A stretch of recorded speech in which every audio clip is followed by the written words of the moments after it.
UP board class channel पर आप सभी का हार्दिक स्वागत है। बच्चों, इस वीडियो में हम यूपी बोर्ड के कक्षा 10वीं के गणित के अध्याय 4 द्विघात समीकरण की प्रश्नावली 4.1 के सभी प्रश्नों को हल करेंगे। तो वीडियो को पूरा एंड तक देखिएगा, जिससे आपको प्रश्नावली 4.1 के सभी प्रश्नों के हल आसानी से समझ में आ जाएंगे। प्रश्न एक में दोस्तों 8 भाग हैं। ठीक है, 8 भागों में हमें क्या करना है, जांच कीजिए कि क्या निम्न समीकरण जो है वो द्विघात समीकरण है अथवा नहीं। ठीक है, तो हमें 8 भागों में बताना है कि जो दिए गए समीकरण है वो द्विघात समीकरण है अथवा नहीं। तो दोस्तों पहले से समझ लेते हैं कैसे हल करेंगे। पहले तो हमें जो भी समीकरण दिए हैं उनको तय करने के लिए कि वो द्विघात समीकरण है अथवा नहीं, हमें उनका सरलीकरण करना होगा। ठीक है, हमें वो सरल करने होंगे वो सारे समीकरण। ठीक है, फिर अगर जो सरल करने के बाद समीकरण हमारा इस रूप का आ गया, ए गुणा एक्स की घात 2 धन बी एक धन सी बराबर शून्य, जहां पर ए का मान शून्य नहीं है। ठीक है, तो हम कह देंगे कि दिया गया समीकरण एक द्विघात समीकरण है। परंतु यदि समीकरण जो है हमारा ए गुणा एक्स की घात 2 धन बी एक धन सी बराबर शून्य के प्रकार का नहीं है, के रूप का नहीं है, तो हम कहेंगे कि दिया गया समीकरण द्विघात समीकरण नहीं है। तो इसको और आसानी से समझ लीजिए कि अगर जब हमने सरल कर लिया, ठीक है, तो जब समीकरण आया हमारे पास, ठीक है, तो उसकी अधिकतम घात जो है चर की 2 होनी चाहिए, 2 से ज्यादा नहीं होनी चाहिए। ठीक है, और अधिकतम घात 2 होनी चाहिए, मतलब 2 तो होनी चाहिए। ठीक है, 2 होनी ही चाहिए, परंतु 2 से ज्यादा नहीं होनी चाहिए। ठीक है, तो वो दिया हुआ समीकरण द्विघात समीकरण होगा। परंतु यदि उस समीकरण की घात 2 से ज्यादा है तो वो द्विघात समीकरण नहीं होगा। और यदि उसकी समीकरण की घात 2 नहीं है, सिर्फ एक है, ठीक है, तो भी वो द्विघात समीकरण नहीं होगा। तो द्विघात समीकरण कौन होगा, जिसमें समीकरण की घात 2 हो और 2 से ज्यादा ना हो। ठीक है, तो आइए अब हम एक एक करके प्रश्न एक के सभी भागों को हल कर लेते हैं। प्रश्न एक का भाग एक, यहाँ हमें समीकरण दे रखा है एक्स धन एक का होल स्क्वायर, ठीक है, पूरे कोष्टक का स्क्वायर वर्ग बराबर 2 गुणा एक्स माइनस 3। ठीक है, तो पहले तो हम जो एक्स धन एक का होल वर्ग है, पूरे का वर्ग है, उसको खोल लेते हैं। तो ये किस रूप में है, ए धन बी का वर्ग। तो दोस्तों हम जानते हैं ए धन बी का वर्ग क्या होता है, ए का वर्ग धन बी का वर्ग धन 2ab। ठीक है, ए धन बी का स्क्वायर होता है ए स्क्वायर धन बी स्क्वायर धन 2ab। ठीक है, तो यहाँ पर a हो जाएगा हमारा x और b हो जाएगा 1। ठीक है, तो x धन 1 का वर्ग कितना हो जाएगा, देखो a स्क्वायर यानी x का वर्ग, x स्क्वायर हो गया, धन b स्क्वायर, ठीक है, यानी कि 1 का स्क्वायर हो गया, धन 2ab, 2 गुणा ab, तो 2 गुणा a है x तो गुणा x हो गया, और b है 1 तो गुणा 1 हो गया। अब दाईं तरफ देख लेते हैं, 2 गुणा x कितना हो जाएगा 2x, और 2 गुणा -3 हो जाएगा -6। ठीक है, अब आप देखिए x की घात 2 तो वही रहेगा एक्स स्क्वायर, धन a की घात 2 तो 1 हो जाएगा, 2 गुणा x गुणा 1 कितना हो जाएगा 2x, बराबर में 2x माइनस 6 तो पहले से है ही। ठीक है, अब ये 2x और ये 2x को हम काट सकते हैं, जो दाईं और बाईं तरफ है। ठीक है, और ये जो -6 है उसको हम बाईं तरफ ले जाएंगे तो ऋण का धन का 6 हो जाएगा, क्योंकि दाईं तरफ क्या है ऋण का 6, दाईं तरफ जाएगा तो धन का 6 हो जाएगा। तो हो जाएगा हमारा एक्स स्क्वायर धन 1 तो पहले से ही है, जो माइनस का 6 बाईं तरफ आया तो धन का 6 हो गया, बराबर 0। ठीक है, 1 और 6 को जोड़ेंगे तो कितना आ जाएगा 7, तो हमारा आ गया एक्स स्क्वायर धन 7 बराबर 0। ठीक है, तो क्या ये द्विघात समीकरण है दोस्तों। ठीक है, पर आप कहोगे एक्स का पद तो इसमें है ही नहीं। एक्स का पद हो या ना हो, एक्स की घात 2 का पद होना आवश्यक है, और एक्स की घात 2 से ज्यादा नहीं होनी चाहिए। ठीक है, तो यहाँ पर एक्स की घात 2 है। ठीक है, और अधिकतम घात कितनी चर की 2 ही है। ठीक है, तो ये हमारा द्विघात समीकरण होगा। ठीक है, तो एक्स की घात लिखने के लिए हम क्या कर सकते हैं, शून्य गुणा एक्स लिख सकते हैं, क्योंकि शून्य में किसी का भी गुणा करें तो शून्य होता है। तो इसको हम लिख सकते हैं एक्स स्क्वायर धन शून्य गुणा एक्स धन 7 बराबर 0 लिख सकते हैं। ठीक है, तो ये किस रूप का है, किस प्रकार का है, a गुणा एक्स की घात 2 धन बी एक्स धन सी बराबर 0 के रूप का है, जहां पर a शून्य नहीं है। ठीक है, तो आप कहेंगे एक्स की घात 2 का तो गुणा किसी से हो नहीं रहा, एक से हो रहा है। ठीक है, एक से हो रहा है, तो a का मान यहाँ पर 1 हो गया, b का मान 0 हो गया, और c का मान 7 हो गया। ठीक है, शून्य किसका मान नहीं होना चाहिए, a का, तो a का मान तो यहाँ पर 1 है। ठीक है, तो दिया गया समीकरण क्या होगा, द्विघात समीकरण होगा। ठीक है, तो हमारा उत्तर होगा कि हाँ, दिया गया समीकरण द्विघात समीकरण है। अब हम चलते हैं प्रश्न के दूसरे भाग पर। प्रश्न के दूसरे भाग पर चलते हैं। यहाँ हमें समीकरण दिया है एक्स स्क्वायर माइनस 2x बराबर -2 गुणा 3 माइनस एक्स। ठीक है, तो इसको हल कर लेते हैं। बाईं तरफ तो वही रहेगा एक्स की घात 2 -2x। ठीक है, -2 का गुणा 3 से करेंगे तो -6 हो जाएगा, और -2 का गुणा -x से करेंगे तो 2x आ जाएगा। अब जो जो भी सारे पद हैं उन सबको हम बाईं तरफ ले जाएंगे तो उनका चिन्ह बदल जाएगा। ठीक है। तो बाईं तरफ देखिए एक्स स्क्वायर माइनस 2x तो पहले से ही है, ये -6 जाएगा तो धन का 6 हो जाएगा बाईं तरफ में, और ये धन का 2x जाएगा बाईं तरफ तो ऋण का 2x हो जाएगा बराबर 0। ठीक है। अब एक्स स्क्वायर को तो एक्स स्क्वायर लिख दिया, -2x और -2x कितने हो गए -4x, और धन का 6 है तो उसको धन का 6 लिख दिया बराबर 0। हम क्या करते हैं, x की घटती हुई घातों के क्रम में लिख देते हैं सभी पदों को। ठीक है। अब ये जो समीकरण आया है सरल करने के बाद, ये a गुणा x की घात 2 धन bx धन c बराबर 0 के रूप का है। ठीक है। तो x की घात 2 का पद है, x का पद भी है और अचर राशि भी है। ठीक है। x की घात 2 का पद होना आवश्यक है। ठीक है। x की घात 2 का पद है तो हम कह देंगे कि वो द्विघात समीकरण है, पर x की घात 2 का पद है और पर x की घात 2 से ज्यादा का पद भी नहीं होना चाहिए। ठीक है। तो वो भी नहीं है, अधिकतम x की घात कितनी है 2। ठीक है। और x की घात 2 का पद है, तो इस प्रकार, तो ये जो समीकरण है ये इस प्रकार का हो गया हमारा, जहां पर a का मान 0 नहीं है, तो दिया गया समीकरण क्या होगा हमारा, द्विघात समीकरण होगा। तो प्रश्न के इस भाग का उत्तर क्या होगा, हाँ, दिया गया समीकरण एक द्विघात समीकरण है। अब हम चलते हैं प्रश्न के तीसरे भाग पर। आइए दोस्तों, अब हम चलते हैं प्रश्न के तीसरे भाग पे। प्रश्न के तीसरे भाग में हमें समीकरण दे रखा है x माइनस 2 गुणा x धन 1 बराबर x माइनस 1 गुणा x धन 3। ठीक है। तो दोनों तरफ जो है कोष्टकों का गुणा कर लेते हैं आपस में। तो पहले बाईं तरफ देखते हैं, देखो x का गुणा x से होगा तो x स्क्वायर आ जाएगा, x की घात 2 आ जाएगा। फिर x का गुणा 1 से करेंगे तो x आ जाएगा, तो धन x। फिर -2 का गुणा x से करेंगे तो -2x आ जाएगा। फिर -2 का गुणा 1 से करेंगे तो -2 आ जाएगा। ठीक है। फिर बराबर का चिन्ह लगा देते हैं हम। अब दाईं तरफ x का गुणा x से किया तो x की घात 2 हो गया। फिर x का गुणा 3 से किया तो धन 3x आ गया। फिर -1 का गुणा x से किया तो -x आ जाएगा, और -1 का गुणा 3 से करेंगे तो -3 आ जाएगा। ठीक है। अब हम क्या करते हैं, ये जो बाईं तरफ x के दो पद आ गए थे उनको पहले हल कर लेते हैं। x में से -2x को घटाया तो -x बचेगा यहाँ पर। ठीक है। x की घात 2 तो रहेगा ही, x में से -2x जाएगा तो -x बचेगा, और -2 है ही, बराबर का चिन्ह लगा दिया। फिर x की घात 2 दाईं तरफ है ही, 3x में से x गया तो 2x बचा, और -3 को लिख दिया हमने। ठीक है। अब ये x की घात 2 बाईं तरफ और एक x की घात 2 दाईं तरफ है, ये आपस में कट जाएगा। ठीक है। तो हमें मिलेगा -x -2 बाईं तरफ, और दाईं तरफ 2x -3। ठीक है। अब सारे पदों को हम बाईं तरफ ले जाते हैं। ठीक है। तो दाईं तरफ जितने भी पद हैं उनके चिन्ह बदल जाएंगे बाईं तरफ जाके। तो देखिए, बाईं तरफ -x -2 तो पहले से ही है, 2x और आएगा बाईं तरफ तो चिन्ह बदल जाएगा तो -2x हो जाएगा, और -3 दाईं तरफ जाएगा तो धन का 3 हो जाएगा, बराबर हम लिख देंगे 0। ठीक है। -x और -2x हो जाएगा -3x, -2 धन 3 हो जाएगा धन का 1 बराबर 0। ये आ गया हमारा समीकरण। ठीक है। अब आप देखिए, ये जो सरल करने का समीकरण मिला, इसमें x की घात 2 का पद नहीं है, और x की अधिकतम घात कितनी है, 1 है। ठीक है। तो x की घात 2 का पद तो होना आवश्यक था। तो अगर x की घात 2 का पद नहीं है तो हम कह देंगे कि ये जो समीकरण है ये a गुणा x की घात 2 धन bx धन c बराबर 0 के प्रकार का समीकरण नहीं है। और अगर ऐसा है तो हम कह देंगे कि ये दिया गया समीकरण एक द्विघात समीकरण नहीं है। यही होगा हमारे प्रश्न के इस भाग का उत्तर दोस्तों। अब हम चलते हैं प्रश्न के अगले भाग पर। अब हम चलते हैं प्रश्न के चौथे भाग पर।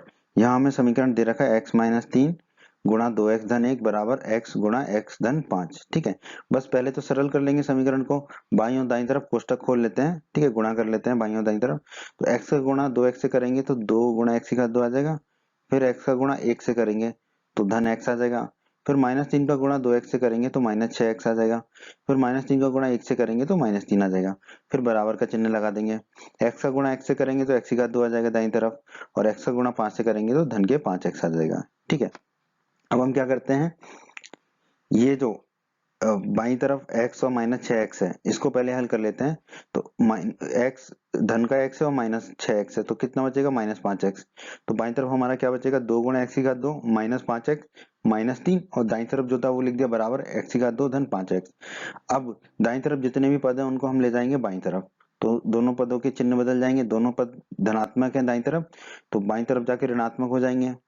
तो देखो, बाईं तरफ 2 गुणा x की घात 2 -5x -3 वैसे की वैसे ही रहा। दाईं तरफ से ये पद आया x की घात 2 तो ये हो गया -x की घात 2, धन 5x आया तो हो गया -5x, बराबर लिख दिया हमने 0। ठीक है। अब देखिए, 2 गुणा x की घात 2 में से x की घात 2 जाएगा तो कितना बचेगा हमारा, x की घात 2, -5x है और -5x है तो -10x हो जाएगा, और -3 है तो -3 बराबर 0। ठीक है। तो ये समीकरण हमारा किस रूप का है, a गुणा x की घात 2 धन bx धन c बराबर 0 के रूप का है, प्रकार का है। तो हम कह देंगे कि ये दिया गया समीकरण क्या है, एक द्विघात समीकरण है। ठीक है। तो हमारा प्रश्न के इस भाग का उत्तर होगा हाँ, दिया गया समीकरण द्विघात समीकरण है। अब हम चलते हैं प्रश्न के 5वें भाग पर। प्रश्न का 5वां भाग। दोस्तों यहाँ हमें समीकरण दे रखा है 2x माइनस 1 गुणा x माइनस 3 बराबर x धन 5 गुणा x माइनस 1। तो पहले तो बाईं और दाईं तरफ दोनों तरफ कोष्टक खोल लेते हैं। तो 2x गुणा x कितना होगा, 2 गुणा x की घात 2। 2x और माइनस 3 का गुणा होगा माइनस 6x। माइनस 1 गुणा x होगा माइनस x। माइनस 1 गुणा माइनस 3 होगा धन का 3। बराबर का चिन्ह लगा लेते हैं। x गुणा x होगा x की घात 2। x गुणा माइनस 1 होगा माइनस x। 5 गुणा x होगा 5x और 5 गुणा माइनस 1 होगा माइनस 5। ठीक है, अब हम थोड़ा सरल कर लेते हैं बाईं तरफ को भी और दाईं तरफ को भी। 2 गुणा एक्स की घात 2 को तो वही लिख दिया, माइनस 6x और माइनस एक्स हो जाएगा माइनस 7x। धन का 3 है तो धन का 3 लिख दिया, बराबर लगा दिया। दाईं तरफ एक्स की घात 2 है तो एक्स की घात 2 लिख दिया। ये माइनस एक्स है और ये धन के 5x है, तो 5x में से x जाएगा तो बचेगा 4x। फिर माइनस 5 को लिख दिया। अब जितने भी पद हैं दाईं तरफ उनको ले जाएंगे हम बाईं तरफ।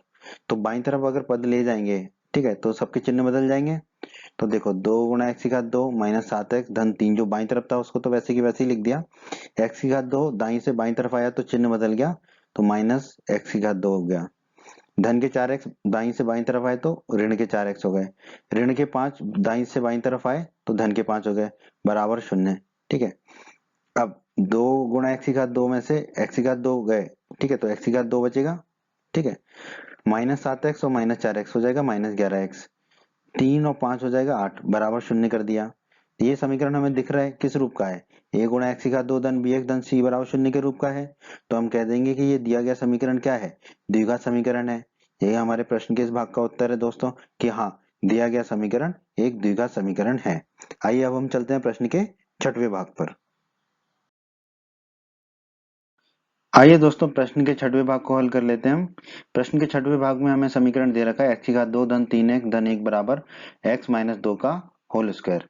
ठीक है, तो x माइनस 2 का होल स्क्वायर किस रूप का है, a माइनस बी का होल स्क्वायर। और हम जानते हैं a माइनस बी का होल स्क्वायर होता है a स्क्वायर धन बी स्क्वायर माइनस 2ab। ठीक है, तो बाईं तरफ को तो वैसे की वैसे लिख देंगे, x की घात 2 धन 3x धन 1 बराबर x माइनस 2 के होल स्क्वायर को इस सूत्र से रख देंगे a माइनस बी के होल स्क्वायर से। तो a स्क्वायर हो जाएगा हमारा एक्स स्क्वायर धन b स्क्वायर हो जाएगा 2 स्क्वायर, लिख दिया 2 स्क्वायर, फिर माइनस 2ab। तो माइनस 2 a की जगह x रख देंगे और b की जगह 2 रख देंगे। ठीक है, अब फिर बाईं तरफ तो वही रहेगा, x की घात 2 धन 3x धन 1 बराबर दाईं तरफ x की घात 2 तो वही रहा, धन 2 की घात 2 कितना हो जाएगा 4 और माइनस 2 गुणा x गुणा 2, 2 दूनी 4 और x तो माइनस 4x हो गया। ठीक है, अब देखिए ये x की घात 2 बाईं तरफ भी है और दाईं तरफ भी, तो ये आपस में कट जाएगा। तो क्या बचेगा हमारा 3x धन 1 बराबर 4 माइनस 4x। ठीक है, बराबर 4 माइनस 4x।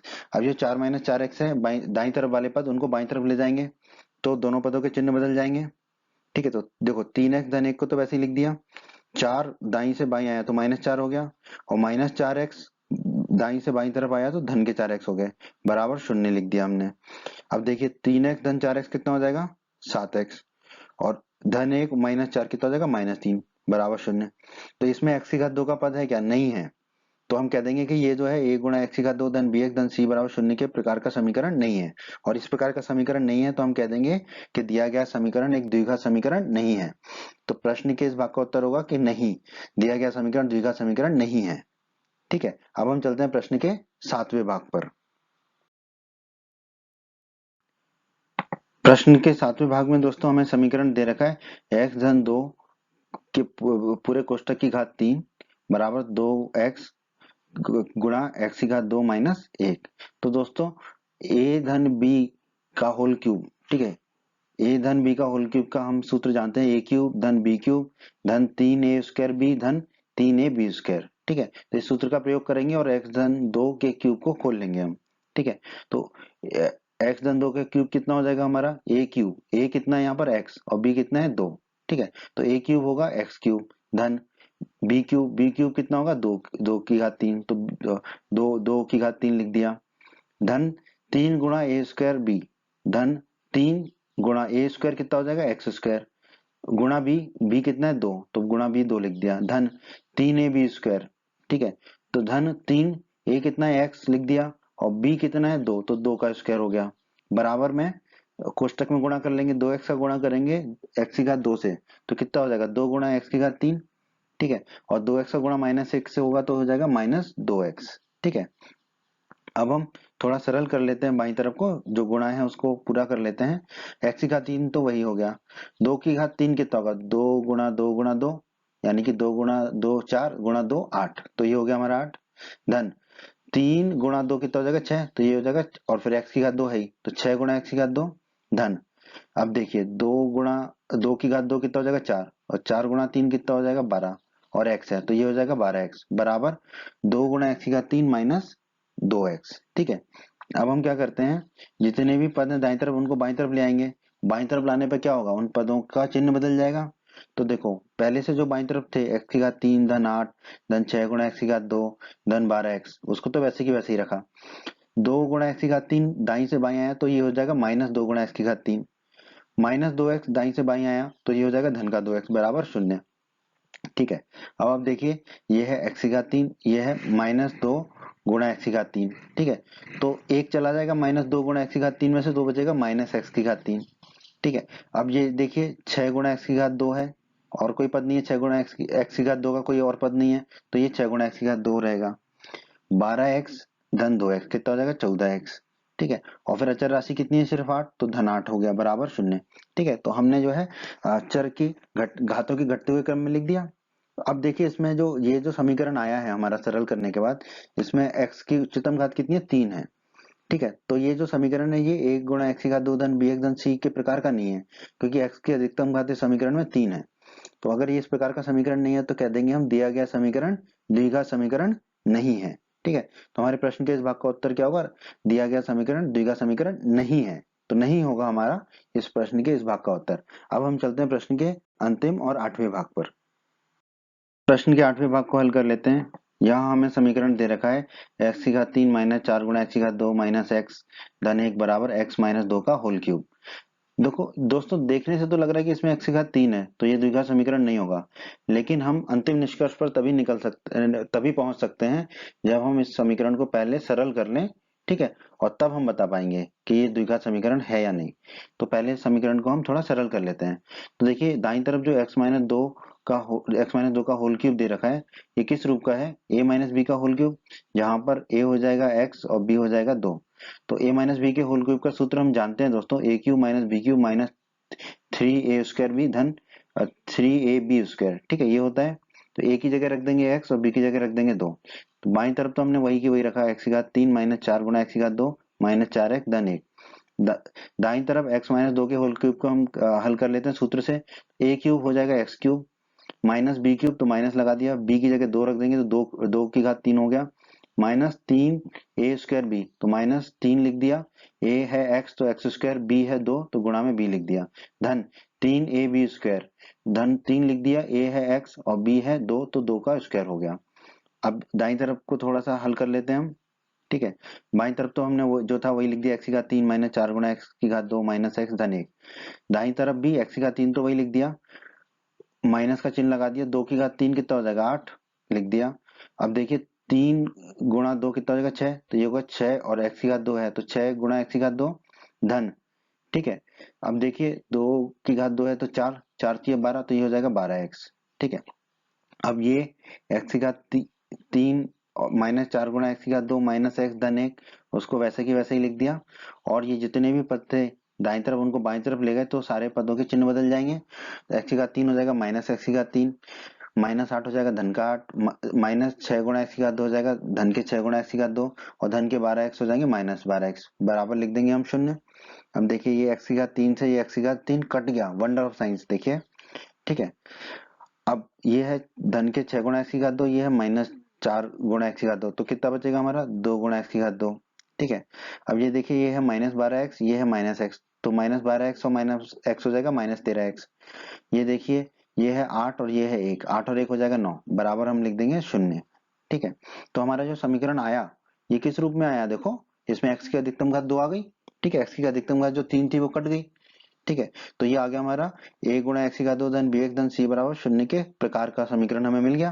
तो अगर इस प्रकार का समीकरण है तो हम क्या कह सकते हैं कि दिया गया समीकरण क्या होगा, एक द्विघात समीकरण होगा। तो हमारा उत्तर क्या होगा प्रश्न के इस भाग का? हाँ, दिया गया समीकरण एक द्विघात समीकरण है। ठीक है दोस्तों। तो दोस्तों यहाँ पे आप ये समझिए कि जरूरी नहीं है कि अगर x की घात 3 दिख रही है तो वो द्विघात समीकरण नहीं है। आपको समीकरण को पहले सरल करना पड़ेगा, तभी आप किसी निष्कर्ष पर पहुंच सकते हैं। ठीक है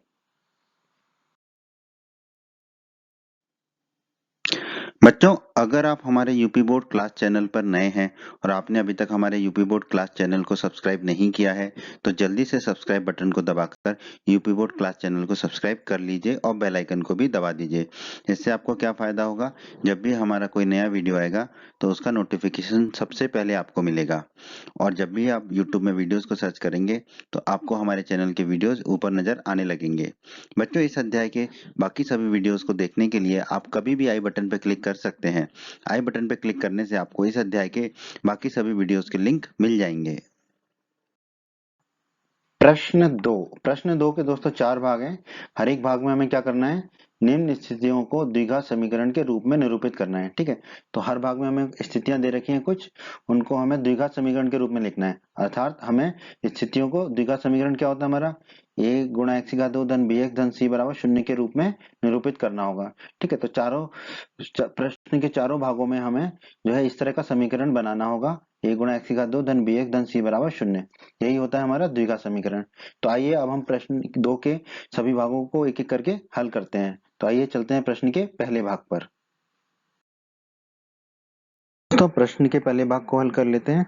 प्रश्न के हर एक भाग में हमें द्विघात समीकरणों के रूप में लिखना है, निरूपित करना है। ठीक है, प्रश्न के पहले भाग में हमें स्थिति दे रखी है, एक आयताकार भूखंड का क्षेत्रफल जो है 528 मीटर स्क्वायर है, क्षेत्र की लंबाई चौड़ाई के दुगने से एक अधिक है। हमें भूखंड की लंबाई और चौड़ाई ज्ञात करनी है। हमें लंबाई चौड़ाई ज्ञात नहीं करनी है, हमें ऐसा समीकरण लिखना है द्विघात समीकरण की लंबाई चौड़ाई ज्ञात हो जाए। ठीक है, तो ठीक है, हम चलते हैं इस तरह के प्रश्नों को कैसे हल करते हैं। माना कि भूखंड की चौड़ाई x मीटर है, हम मान लेते हैं कि भूखंड की चौड़ाई x मीटर है। अब दोस्तों प्रश्न में दे रखा है क्षेत्र की जो लंबाई है चौड़ाई के 2 गुने से एक अधिक है। ठीक है, तो क्षेत्र की लंबाई क्या होगी, भूखंड की लंबाई चौड़ाई x है, तो चौड़ाई के 2 गुने से एक अधिक है, तो चौड़ाई x है तो 2 गुना कितना होगा, चौड़ाई का 2x से एक अधिक है तो धन 1 कर देंगे, तो लंबाई आ जाएगी भूखंड की 2x धन 1। अब दोस्तों हम बचपन से पढ़ते आए हैं, आयताकार भूखंड का क्षेत्रफल का सूत्र होता है लंबाई गुणा चौड़ाई। ठीक है, और आयताकार भूखंड का क्षेत्रफल प्रश्न में दे रखा है 528 मीटर स्क्वायर, तो हमने लिख लिया 528 मीटर स्क्वायर। ठीक है, लंबाई कितनी है अभी हमारी यहाँ पर 2x धन 1, तो 2x धन 1 गुणा चौड़ाई, चौड़ाई कितनी है x बराबर कितना हो जाएगा 528। अब देखिए 2x गुणा x कितना हो जाएगा, 2 गुणा x की घात 2 धन 1 गुणा x हो जाएगा x, तो धन x हो गया, बराबर है 528। 528 को अब हम जो है बाईं तरफ ले आते हैं तो ऋण का हो जाएगा 528, तो हमें क्या मिल जाएगा, 2 गुणा x की घात 2 धन x माइनस 528 बराबर 0। यही तो है हमारा द्विघात समीकरण, क्योंकि ये किस रूप का है, 1 गुणा x की घात 2 धन bx धन c बराबर 0। तो यही हमारा उत्तर है, 2 गुणा x की घात 2 धन x माइनस 528 बराबर 0। ठीक है, तो हम कह देंगे अतः भूखंड की लंबाई और चौड़ाई द्विघात समीकरण 2 गुणा x की घात 2 धन x माइनस 528 बराबर 0 को संतुष्ट करते हैं। और यही हमारे प्रश्न के इस भाग का उत्तर है दोस्तों। आइए दोस्तों प्रश्न के दूसरे भाग को हल कर लेते हैं। यहाँ पे भी हमें द्विघात समीकरण के रूप में निरूपित करना है। प्रश्न के दूसरे भाग में हमें कहा गया है दो क्रमागत धनात्मक पूर्णांकों का गुणनफल 306 है। हमें पूर्णांकों को ज्ञात करना है, तो उसके लिए हमें द्विघात समीकरण लिखना है। ठीक है, सिर्फ समीकरण लिखना है, पूर्णांकों को ज्ञात नहीं करना है। धनात्मक पूर्णांक क्या होते हैं दोस्तों, ऐसे पूर्णांक जो मतलब ऋणात्मक नहीं है और शून्य नहीं है, धनात्मक पूर्णांक कहलाते हैं, जैसे कि 1 2 3 4 5 6 इत्यादि। ठीक है दोस्तों, मान लेते हैं कि पहला धनात्मक पूर्णांक x है और इसमें कहा गया क्रमागत धनात्मक पूर्णांक, मतलब एक के बाद एक, जैसे 2 के बाद 3 आता है, 7 के बाद 8 आता है। ठीक है, तो दूसरा क्रमागत धनात्मक पूर्णांक क्या होगा, x धन 1, तो एक जोड़ देंगे उसमें, तो क्रमागत धनात्मक पूर्णांक मिल जाएगा हमें। अब दोस्तों हमें प्रश्न में कहा गया है कि दो क्रमागत धनात्मक पूर्णांकों का गुणनफल कितना है, 306 है। इसका मतलब ये दोनों जो पूर्णांक हैं x और x धन 1, इनका गुणनफल कितना है, 306। तो हमने लिख दिया x गुणा x धन 1 कितना है, 306। गुणा कर लेते हैं बाईं तरफ, x गुणा x होगा x की घात 2 धन x गुणा 1 होगा x बराबर 306। अब 306 को ले जाएंगे हम बाईं तरफ तो ऋण का हो जाएगा, तो हमें मिल जाएगा x की घात 2 धन x तो पहले से ही है, 306 आ जाएगा तो ऋण का 306 बराबर 0। यही हमारा a गुणा x की घात 2 धन bx धन c बराबर 0 के रूप का है। तो हम कह देंगे कि अतः दो क्रमागत धनात्मक पूर्णांकों का गुणनफल द्विघात समीकरण x की घात 2 धन x माइनस 306 बराबर 0 को संतुष्ट करता है। तो हमारा उत्तर क्या होगा, x की घात 2 धन x माइनस 306 बराबर 0। ठीक है, बहुत आसान था। अब हम चलते हैं प्रश्न के तीसरे भाग पर। आइए दोस्तों, प्रश्न के तीसरे भाग को हल कर लेते हैं। यहाँ पर भी हमें द्विघात समीकरण लिखना है। प्रश्न के तीसरे भाग में हमसे कहा गया है रोहन की माँ उससे 26 वर्ष बड़ी है, यानी कि रोहन की माँ रोहन से 26 साल बड़ी है। उनकी आयु वर्षों में का गुणनफल अब से 3 वर्ष पश्चात 360 हो जाएगा, यानी कि 3 साल बाद जो रोहन की आयु होगी और जो रोहन की माँ की आयु होगी उनका गुणनफल कितना हो जाएगा, 360। हमें रोहन की वर्तमान आयु ज्ञात करनी है। ठीक है, तो हमें आयु ज्ञात नहीं करनी, हमें ऐसा समीकरण लिखना है कि आयु ज्ञात हो जाए। ठीक है, द्विघात समीकरण लिखना है हमें। तो दोस्तों हम मान लेते हैं कि रोहन की वर्तमान आयु x वर्ष है। ठीक है दोस्तों, हमें प्रश्न में कहा गया है कि रोहन की माँ उससे 26 साल बड़ी है। तो रोहन की माँ की वर्तमान आयु कितनी होगी, रोहन की आयु से 26 साल बड़ा, तो रोहन की आयु है x, तो माँ की होगी x धन 26। तो हमने लिख दिया x धन 26। अब दोस्तों 3 वर्ष पश्चात रोहन की आयु कितनी होगी, रोहन की अभी आयु x मानी है, तो 3 वर्ष पश्चात कितनी होगी, x धन 3 वर्ष। ठीक है, और रोहन की माँ की आयु कितनी होगी 3 वर्ष पश्चात, 3 वर्ष पश्चात रोहन की माँ की आयु, रोहन की माँ की आयु अभी है x धन 26, उसमें 3 जोड़ देंगे तो x धन 26 धन 3 हो जाएगा। 26 धन 3 कितना होगा, 29, तो आ जाएगा x धन 29। तो 3 वर्ष पश्चात रोहन की माँ की आयु आ गई हमारी x धन 29। अब दोस्तों हमें प्रश्न में कहा गया है उनकी आयु का गुणनफल, उनकी मतलब रोहन की और रोहन की माँ की आयु का गुणनफल अब से 3 वर्ष पश्चात 360 हो जाएगा। तो 3 वर्ष पश्चात जो है रोहन की आयु है x धन 3 और माँ की आयु है x धन 29। तो हमसे कहा गया है कि x धन 3 और x धन 29 का गुणनफल कितना हो जाएगा, 360। तो हमने लिख दिया x धन 3 गुणा x धन 29 बराबर 360। अब इसको हल कर लेते हैं। x गुणा x हो जाएगा हमारा x की घात 2, x गुणा 29 हो जाएगा 29x धन 29x लिख दिया, धन 3 गुणा x हो जाएगा 3x, धन 3 गुणा 29 हो जाएगा, 29 में 3 का गुणा करेंगे तो मिलेगा 87 बराबर 360 है ही हमारा। ठीक है, अब बस x की घात 2 को तो हमने वैसे ही लिख दिया, 29 और 3 कितना होगा, 29x और 3x हो जाएगा 32x, धन 87 को वही लिख दिया। 360 दाईं तरफ है, इसको बाईं तरफ ले आए तो ऋण का 360 हो गया, फिर लिख दिया हमने बराबर 0। ठीक है, अब इसको और हल कर लेते हैं। x की घात 2 तो वही रहेगा, धन 32x भी वही रहेगा, ये है 87, ये है माइनस 360। तो माइनस 360 में से 87 को घटाएंगे तो हमें मिलेगा माइनस के 273। ठीक है, बराबर है 0। ठीक है, तो यही हमारा समीकरण है, यही हमारा उत्तर है। ठीक है, और ये किस रूप का है, देखिए a गुणा x की घात 2 धन bx धन c बराबर 0 के रूप का है। ठीक है, तो हम कह सकते हैं रोहन और उसकी माँ की वर्तमान आयु जो है द्विघात समीकरण x की घात 2 धन 32x माइनस 273 बराबर 0 को संतुष्ट करती है। ठीक है, तो हमारे प्रश्न के इस भाग का उत्तर क्या है, x की घात 2 धन 32x माइनस 273 बराबर 0। ठीक है, तो यही उत्तर है हमारे प्रश्न के इस भाग का। अब हम चलते हैं प्रश्न के चौथे और अंतिम भाग पर।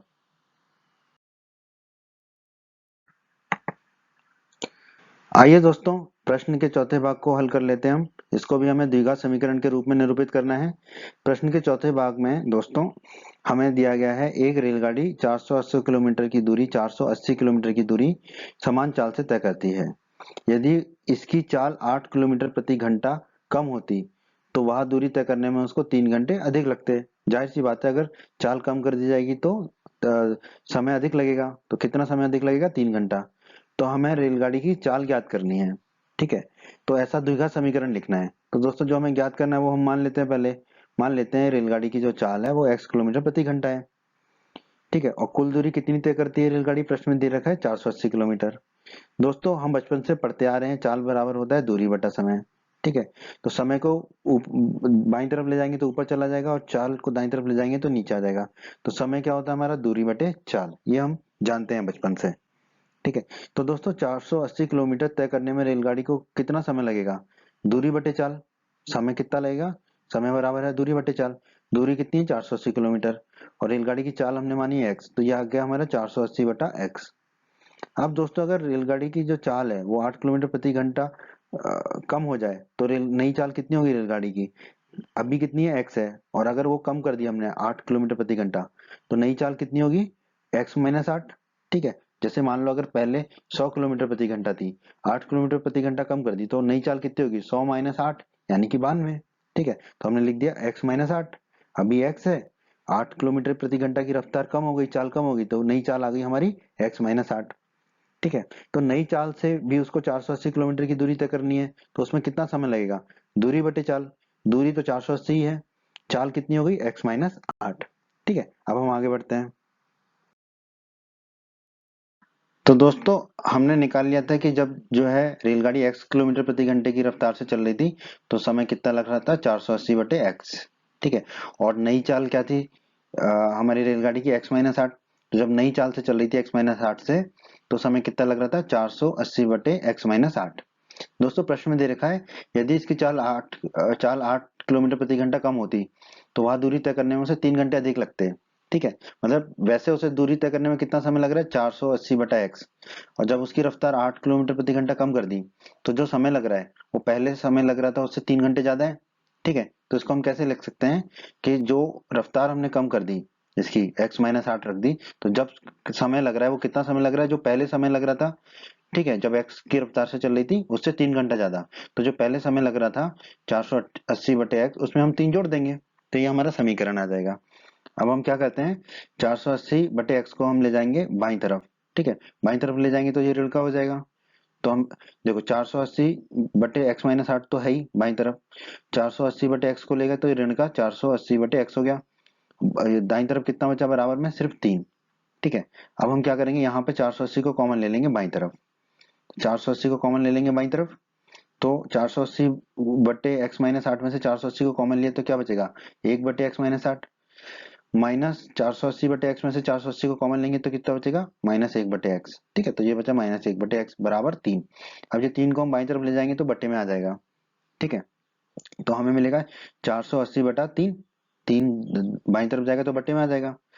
और ब्रैकेट कोष्टक में जो था वो लिख दिया हमने, 1 बटे एक्स माइनस 8 माइनस 1 बटे एक्स बराबर 1 रह जाएगा यहाँ पर। ठीक है, अब 480 में 3 का भाग देंगे तो हमें कितना मिलेगा? 160। ठीक है, अब देखिए नीचे यहाँ पर x माइनस 8 और x कुछ भी कॉमन नहीं है तो दोनों का गुणा हो जाएगा, x माइनस 8 और x। x का क्रॉस में गुणा करेंगे तो x का गुणा होगा यहाँ पर, तो हमने लिख दिया x। फिर ये माइनस का चिन्ह है तो हमने लिख दिया माइनस का चिन्ह। यहाँ पे किसका गुणा होगा? x माइनस 8 का, तो हमने लिख दिया x माइनस 8। ठीक है, बराबर में 1 है तो बराबर में 1 लिख दिया। अब हम इसको सरल कर लेते हैं।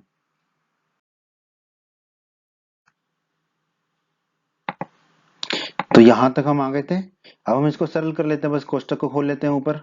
ठीक है, तो 160 बाहर तो वही है, x को x लिखा, कोष्टक को खोला तो माइनस एक्स आ गया, और ये माइनस 8 है, कोष्टक के बाहर भी माइनस है तो ये धन का 8 हो जाएगा। ठीक है, बटे में जो था x माइनस 8 गुणा x, तो हमने वही लिख दिया बराबर 1। ठीक है, अब ये x और x कट जाएंगे आपस में दोनों। ठीक है, फिर हम इसको लिख लेते हैं, x x कट गए तो क्या बचा हमारा? 160 बचा, फिर ऊपर बचा 8 और नीचे बचा x माइनस 8 गुणा x। ठीक है, अब ये x माइनस 8 गुणा x को हम दाईं तरफ ले जाएंगे तो ऊपर चला जाएगा।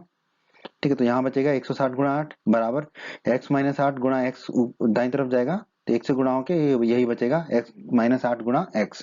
ठीक है, अब 160 गुणा 8 करेंगे आप तो आपको आएगा 1280 मिलेगा बराबर x गुणा x कितना होगा? x की घात 2 माइनस 8 गुणा x होगा माइनस 8x।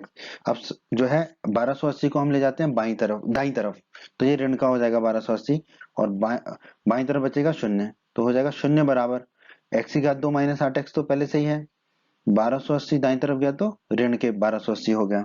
ठीक है, तो शून्य बराबर कितना है? x की घात 2 माइनस 8x माइनस 1280, तो हम इसको लिख सकते हैं x की घात 2 माइनस 8x माइनस 1280 बराबर शून्य, एक ही बात है। ठीक है, तो यही हमारा उत्तर होगा प्रश्न का, क्योंकि ये किस रूप में है? a गुणा x की घात 2 धन bx धन c बराबर शून्य के रूप में है। ठीक है, तो हम कह सकते हैं रेलगाड़ी की जो चाल है जो हमने x मानी थी, ठीक है, वो जो है द्विघात समीकरण x की घात 2 माइनस 8x माइनस 1280 को बराबर शून्य को संतुष्ट करती है। तो हमारे प्रश्न के इस भाग का यही उत्तर होगा, x की घात 2 माइनस 8x माइनस 1280 बराबर शून्य। उम्मीद करते हैं बच्चों आपको हमारा ये वीडियो पसंद आया होगा। बच्चों अगर आप यूपी बोर्ड क्लास चैनल पर नए हैं और आपने अभी तक हमारे चैनल को सब्सक्राइब नहीं किया है तो सब्सक्राइब बटन को दबाकर जल्दी से चैनल को सब्सक्राइब कर लीजिए और बेल आइकन को भी दबा दीजिए। इससे आपको क्या फ़ायदा होगा, जब भी हमारे चैनल पर कोई भी नया वीडियो आएगा तो उसका नोटिफिकेशन आपको सबसे पहले मिल जाएगा, और जब भी आप यूट्यूब पर कोई वीडियो सर्च करेंगे तो हमारे चैनल के वीडियोज़ आपको ऊपर नज़र आने लगेंगे। आप हमारे वीडियोस को अपने सभी दोस्तों के साथ व्हाट्सएप और फेसबुक पर अवश्य शेयर करें, जिससे आपके दोस्तों का भी लाभ हो सके। आपको वीडियो पसंद आई है तो वीडियो को लाइक अवश्य करें और इस अध्याय के अन्य सभी वीडियोस को देखने के लिए आई बटन पर क्लिक करें। आई बटन पर क्लिक करने से आपको इस अध्याय के सभी वीडियोस के लिंक मिल जाएंगे। धन्यवाद बच्चों।